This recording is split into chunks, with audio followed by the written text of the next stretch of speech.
What's going on, everybody? It's the Tabletop Tyrant, and today we're switching up our form of content.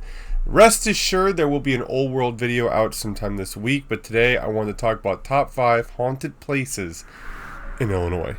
So you may be wondering, Tyrant, why Illinois? Is it because it's the greatest state on planet Earth? No, I cannot say that. Is it because it's freaking amazing and has such rich history? No, I cannot say that either because I don't think that's true. But I do live in Illinois, and that is why we're doing it. So I just kind of wanted to have a little bit of fun. I like this goofy stuff. Me and my kid are into it, and I got into this stuff when I was with my mom when I was young. So it's one of those things that I've always kind of kept up with. Do I believe in the supernatural? I believe when people say they experience something, they probably experience something, but I don't necessarily believe in ghosts. So there's going to be a couple mechanics I introduced to this. We got the boo-boo meter right here. Alright. I'm going to go through with that boo-boo meter, and we're going to decide whether or not a place deserves to be boo-boo or if it's well done. And what constitutes a good haunted area? They have to have a history of some sort where a ghost would want to be haunted. Now, a lot of times they say ghosts manifest through suffering of the soul or pain or something they've endured in life. And that's one thing I kind of wanted to take into consideration when picking the top 5 places. 2, I do believe location matters, like cemetery, asylums. This is called foreshadowing. So things like that. But I want to say that with this, whether you believe or you don't believe, I really would like to know your feedback in the comments below.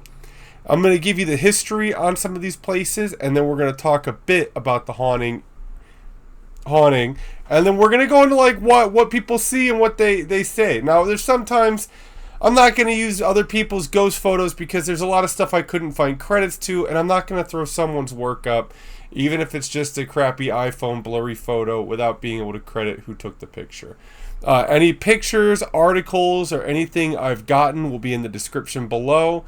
It's going to have all the links so you can check it out yourself. And a lot of these places allow you to book tours. So if you like the hauntedness or the history aspect of it, you'll be able to book a tour, and I'll have that down below as well. Starting off with number 5, we got the Mcpike Mansion. You can find this bad boy in Alton, Illinois, and it was built in 1869 for a fine gentleman named Mr. Pike. Mr. Pike, over here, say hi to the audience. So funny enough, Mr. Pike would go on to become the mayor of Alton. He was a successful fire insurance investor. I don't know how that happened. And he owned more than 700 local properties. I don't know about you guys, but it's hard to even own one local property where I'm from. I don't know how y'all are doing, but 700 is blowing it out of the water. Now, that's not all Mr. Pike would achieve in life. He was homies with the good old man Abraham Lincoln up here in the corner, and he was an avid representative for the abolitionist movement. He would also arrange the House Divided debate with Senator Stephen Douglas. So this guy really did just about everything someone could do in life for their country and for themselves as a person, as a dad. So let's go back to the property. It's a 15-acre land. It's said that Mr. Henry Pike planted rare shrubberies, trees, and flowers to give it a nice demure look. And the family would go on to live there until Mr. Mcpike's death in 1910.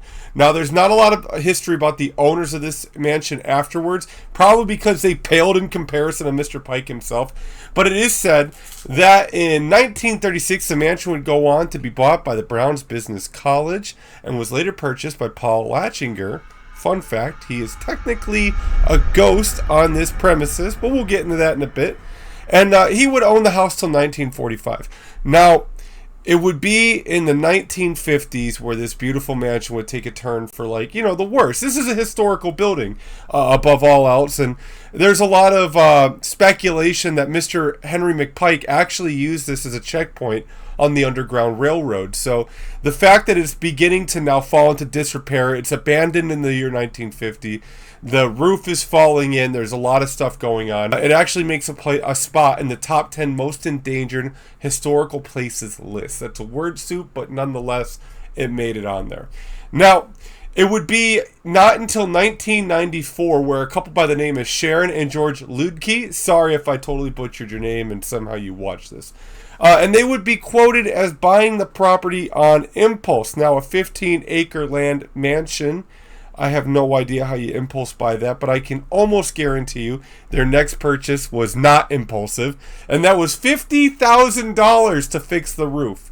Now, Mr. and Mrs. Ludke would probably borrow a little bit from the church here. I don't know if any of you guys go to church, but I was raised as a Catholic as a kid, and the church was always asking for money for the roof. I mean, ever since I was little. I went in there the other day, they're still asking to fix the church roof. So I think they borrowed a bit from that, because after they made that roof purchase, the $50,000, they started opening up to historical tours and haunted tours. Now, I don't know if it was haunted beforehand or not, but after the $50,000, the property became haunted. So now that we got the history kind of cut aside, let's dive into the haunted stuff that we all came here for, right? There is reportedly 7 spirits that roam the premises. Quote the number 7, quote the amount of times I say woman in white, and quote the amount of times that you hear orbs or phantasm fog, all right? Because there are supposed to be 7 spirits on this property. One of them being Mr. Henry Mcpike, one of them being his wife, and the other one being Paul Latchinger, the guy that bought the house and died in 1945. So Paul Latchinger is also a ghost on this property, and it says when you come across his spirit, you smell cigarettes, because I guess he was an avid smoker. I don't know who wasn't back then, but yeah, he smoked a lot of cigarettes. And this is just, again, the property itself, the outside, the inside. Those are the 3 big main ones. Now, it says these spirits take the form of orbs, balls of light, shadow figures, and strange mist. Now, the strange mist, probably secondhand smoke from Mr. Latchinger's cigarette abuse. And you can even see some full-body apparitions. And it says some people see that stuff staring at your soul as you look into the house from the window. Now, if that's not enough to make you poop your pants, all you ghost believers, when you walk onto the premises, there is also another ghost by the name of Sarah. I couldn't dig up a whole lot about her. And there's also disembodied voices that they believe belong to Mr. Mcpike's children. I'm going to go ahead and call bullshit on that one. I don't know if any of you guys have family. I love my family dearly, and I spend time with them. But spending eternity with them, those disembodied voices would be arguments. So I don't believe that the whole family stuck together in the afterlife. And if they made that work, good on them, man. They must have had a good family unit. So you can go down, and in the link below, I'll have a freaking link where you can go and check this place out. You can go schedule a ghost tour or historic tour. Check it out. Look at the link yourself too. There's some great pictures I didn't want to end up using due to copyright and out of respect for them. So check it out. It's kind of cool. So now that we've covered the Mcpike residence, let's go and talk to the boo-boo meter and see where it's at. Now, does it check off a lot of the criteria for being haunted? It has rich history. The owner didn't seem to have any ill will or problems. I mean, like, not like problems, like we all have problems, but he wasn't like tormented, tortured, lit on fire, you know, any of that stuff.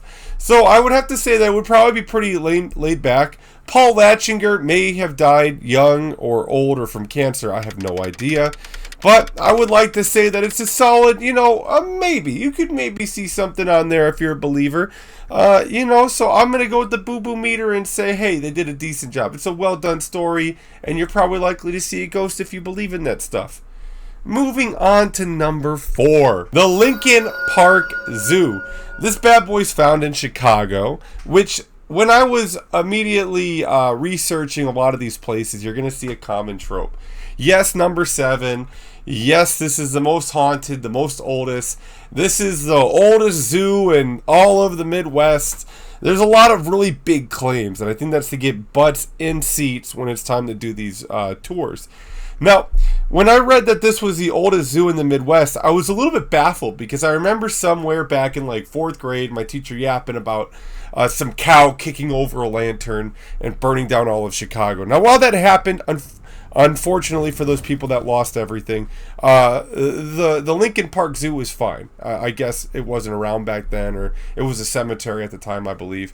So, as my wife would often say, you're wrong. Why is the Lincoln Park Zoo haunted? Well, it goes kind of back to what I was just saying about how it was a cemetery beforehand. Now, this cemetery housed over 35,000 dead bodies. However, over half of them have been relocated, but now there's still 12,000 left on the premises. And they believe that it's because of those dead bodies that there are ghosts, apparition, disembodied voices, fog, mist, orbs, fuzzballs floating through the air that people have caught.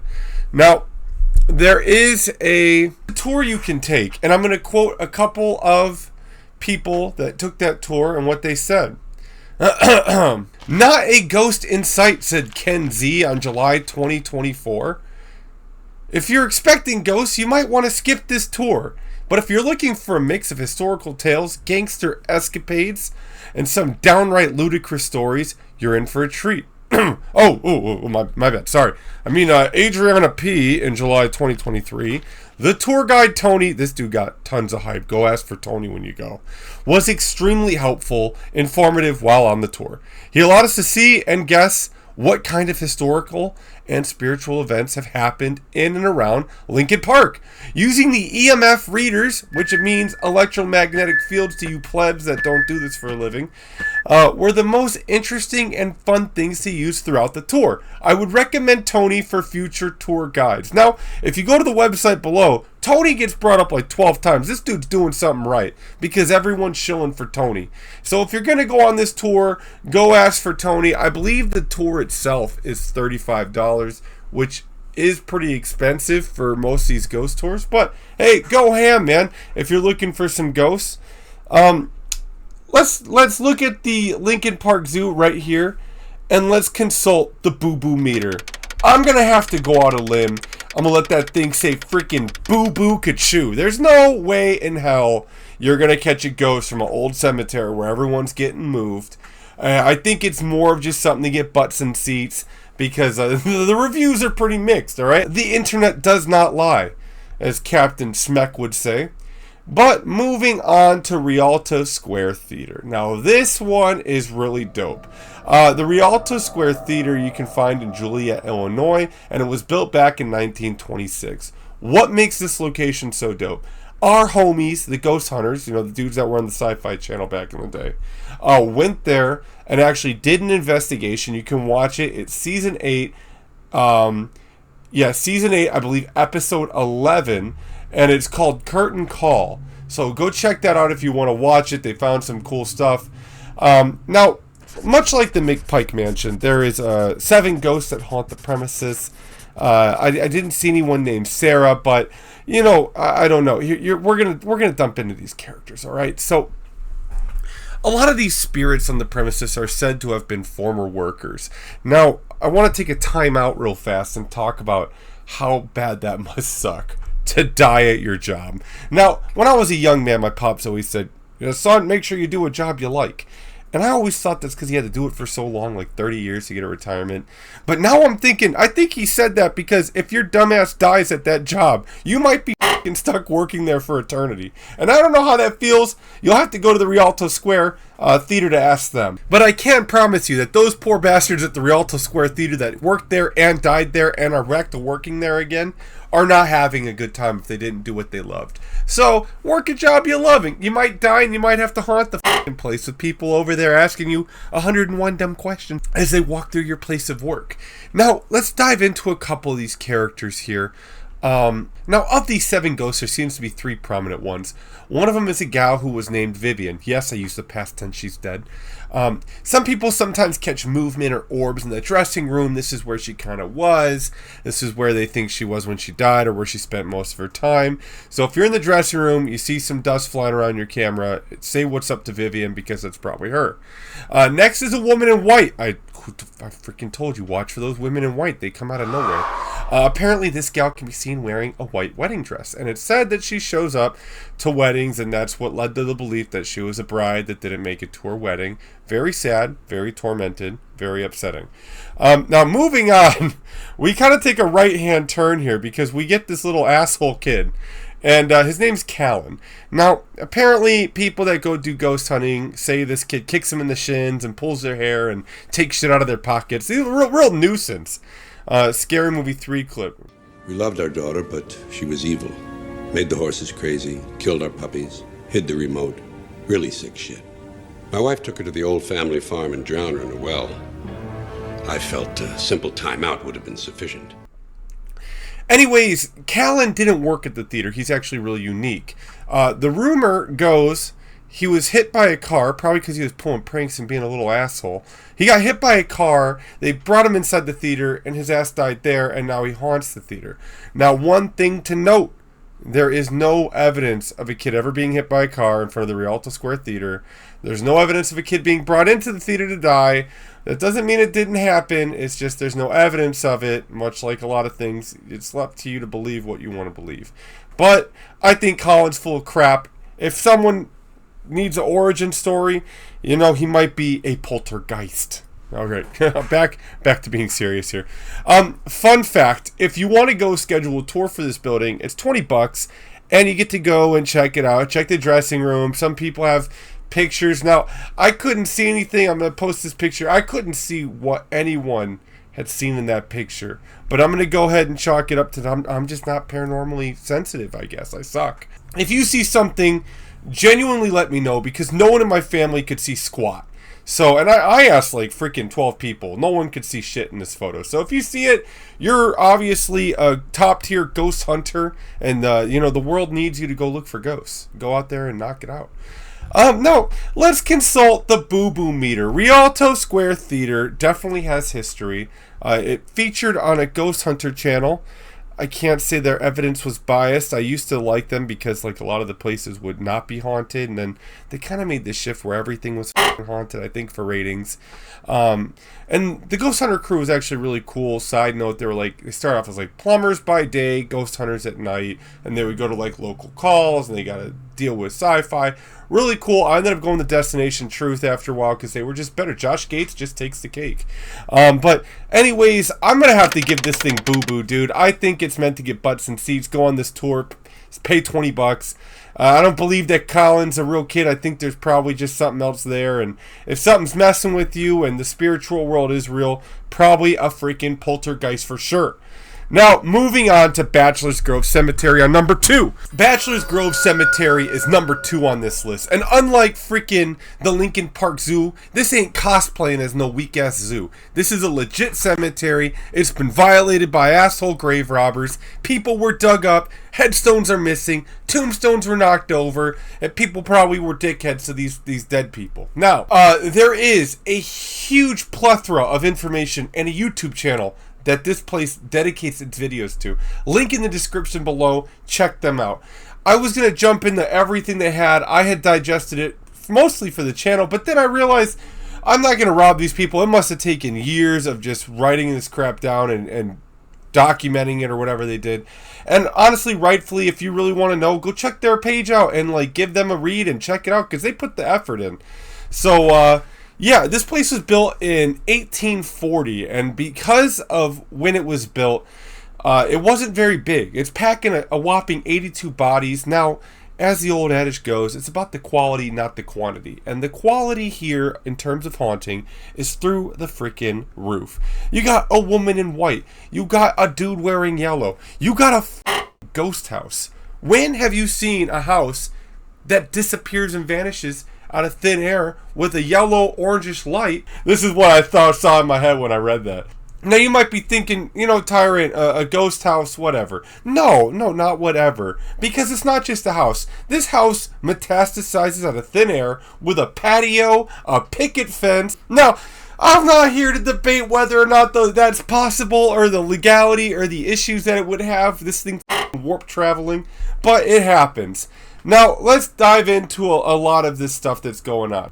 The first real apparition to be caught was the White Lady, and she was caught in 1991 with an infrared camera. And she was caught kind of sitting on a tombstone looking through a fence. That was one. Here's an image of the Yellow Man. Credit is below right there. That is another one that's been shot. And then we talked about the house that had the orange glow, the picket fence, and everything else part of it. These are just some of the things you can witness if you go to this old cemetery. Now, I couldn't see anything about tours. I don't know if you have to call ahead. I have the websites below. And one's the actual website for the place, so maybe you want to hit them up if you want to get a tour or take pictures. I don't think you should show up to anything without contacting firsthand because you don't want to be trespassed. I saved the best for last, right? We have a haunted mansion, stereotypical. A haunted zoo, which isn't really a zoo. It's typical Chicago, right? To strong arm you into something that's not real. We had the theater, we have a cemetery, and now we have the Manteno State Mental Hospital. Now you might be saying, Tyrant, why in the hell is this number one?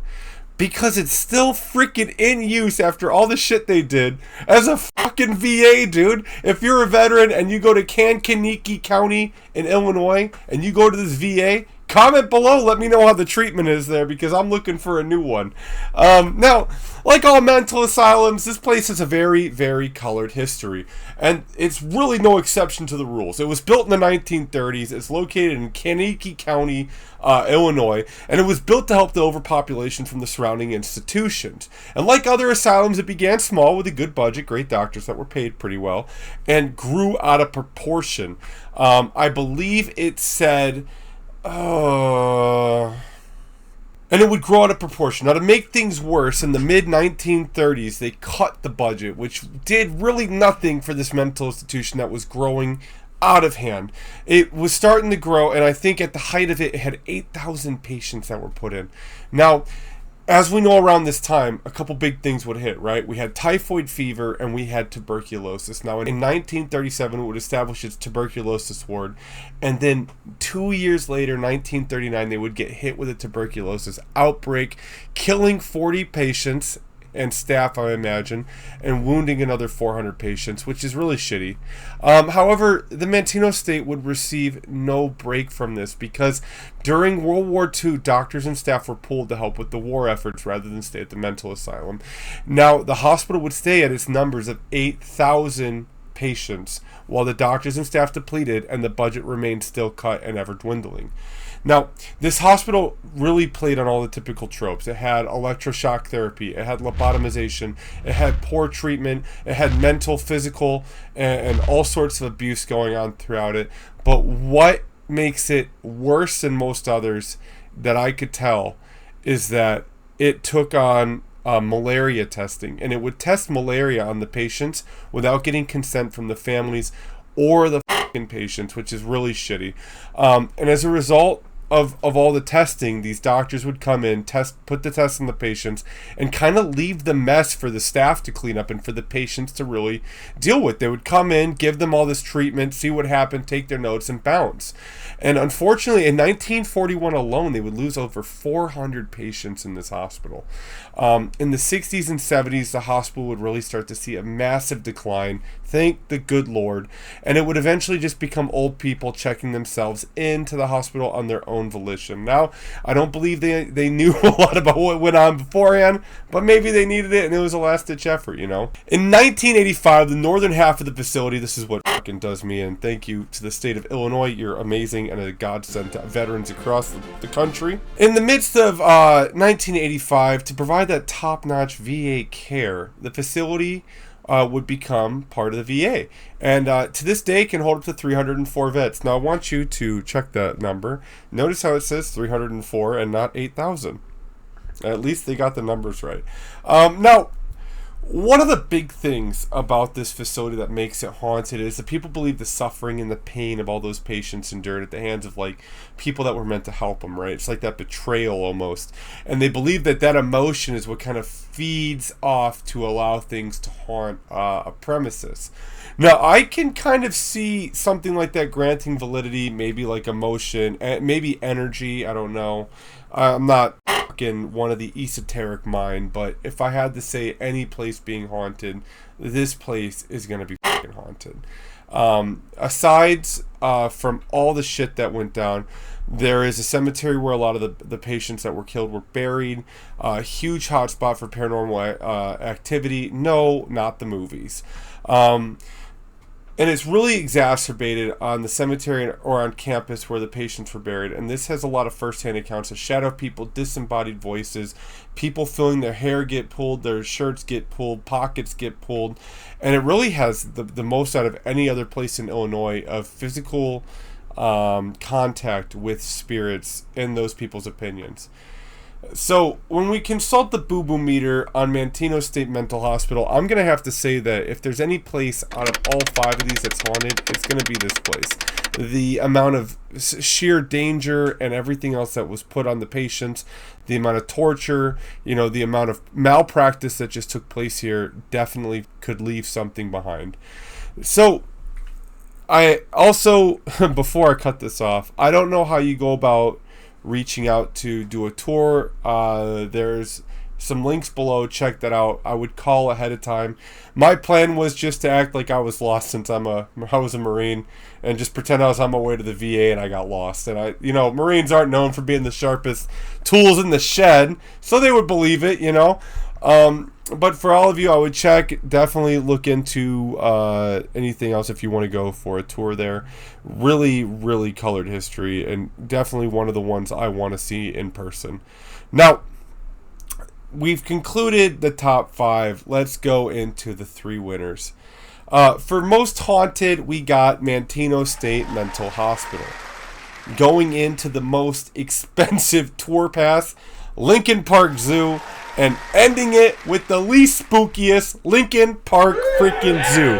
That place, I believe, in my professional opinion of knowing nothing about ghosts, I believe it's garbage. Everyone, thank you for tuning in. I'll see you next time.